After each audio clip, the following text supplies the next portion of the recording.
నిన్న ఈ సలీనగర్లో సయ్యద్ ఖలీల్ అహ్మద్ అని చెప్పి టీచర్, గవర్నమెంట్ టీచర్, సంగపట్ల పనిచేస్తారు. ఈయన వాళ్ళ ఇంట్లో ఎవరు లేని సమయంలో ఊరేసుకుని చనిపోయాడు. తర్వాత ఒక సూసైడ్ నోటు ప్లస్ సెల్ఫీ కూడా ఇచ్చారు. దానిలో ఆయన చావుకు కారణం ఏమంటే ఆన్లైన్లో ఒక ఇన్వెస్ట్మెంట్ యాప్లో ఈయన ఫస్ట్ ఆగస్టు నెలలో 1,50,000 రూపాయలు ఇన్వెస్ట్మెంట్ చేశారు. చేసిన తర్వాత వాళ్ళు కొన్ని రోజులు పెట్టుకున్న తర్వాత ఒక 2 months తర్వాత అది 7 lakhs అయింది మీ అమౌంట్, దాన్ని విత్డ్రా చేసుకోవాలని చెప్తే ఒక 79,000 కట్టాలని చెప్పారు. ఆశకు 79,000 ఆన్లైన్లో ట్రాన్స్ఫర్ చేశారు. తర్వాత లేదు ఇంకా కొన్ని డబ్బులు పంపాలంటే ఒకసారి 50,000, ఒకసారి 40,000, అంటే రోజు రకరకాల కారణాలు చెప్పి దాంట్లో ఆన్లైన్లో వేసుకొని దాదాపు 7 lakhs దాకా ఆన్లైన్లో వేసుకున్నారు. తర్వాత ఇంకా నా విత్డ్రాలకు అమౌంట్ వస్తుంది అనుకునే టైంలో అది మీరు అమౌంట్ విత్డ్రా చేసుకోలేరు, మీరే చేసుకోండి అని చెప్పి ఆయన్ని భయపడించారు. ఆల్రెడీ హౌసింగ్ లోను అవి లోన్లు పెట్టుకొని ఆయన అప్పులు ఉన్నాడు.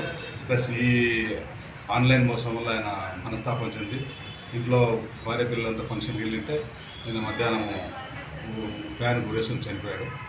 సో పబ్లిక్ని మేము అప్పీల్ చేసేది ఏమంటే ఇన్వెస్ట్మెంట్ చేసేటప్పుడు కానీ కంపల్సరీగా కరెక్ట్ ప్లాట్ఫామ్ మీద మీరు ఇన్వెస్ట్మెంట్ చేయండి, నిపుణుల సలహా తీసుకొని ఇన్వెస్ట్మెంట్ చేయండి.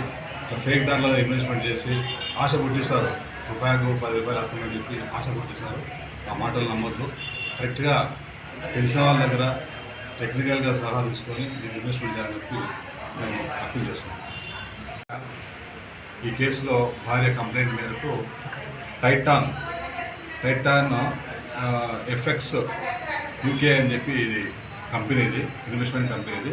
దీనికి సంబంధించి 3 మేనేజింగ్, అంటే ఒక ఆయన చార్టెడ్ అకౌంటెంట్, తర్వాత ఈ మేనేజ్మెంట్ సంబంధించిన వాళ్ళు ఉన్నారు. వీళ్ళు 3 మీద అబెట్మెంట్ టు కమిట్ సూసైడ్ అని చెప్పి కేసు రిజిస్టర్ చేసినారు. తర్వాత చీటింగ్ ఐటీ యాక్ట్ ప్రకారంగా నంద్యాల టూటౌన్ పోలీస్ స్టేషన్లో కేసు రిజిస్టర్ చేసినాము, విచారణ చేస్తున్నాము, తప్పకుండా యాక్షన్ తీసుకున్నాము. కంపెనీ ఎక్కడ సార్? ఈ ముంబై కంపెనీ, ఇది ముంబై, అంత మహారాష్ట్ర వాళ్ళే. ఎన్నాళ్ళ నుంచి జరుగుతుంది సార్ ఇది ట్రాన్సాక్షన్స్? ఇది ఆన్లైన్లో, ఇది వాళ్ళు కరెక్ట్గా ఇందులో ఉండదు. వాళ్ళు చెప్పిన అడ్రస్ కూడా కరెక్టా కాదని చెప్పి కూడా కొంత డౌటే. ఎందుకంటే ఆధార్ కార్డులు ఫేక్ పుట్టిస్తారు, పాన్ కార్డులు ఫేక్ పుట్టిస్తారు, బ్యాంక్ అకౌంట్స్ అన్నీ అది మారుతూ ఉంటాయి. ఇవన్నీ చాలా కష్టం, వాళ్ళని పట్టుకోవడం కూడా కష్టం ఉంది.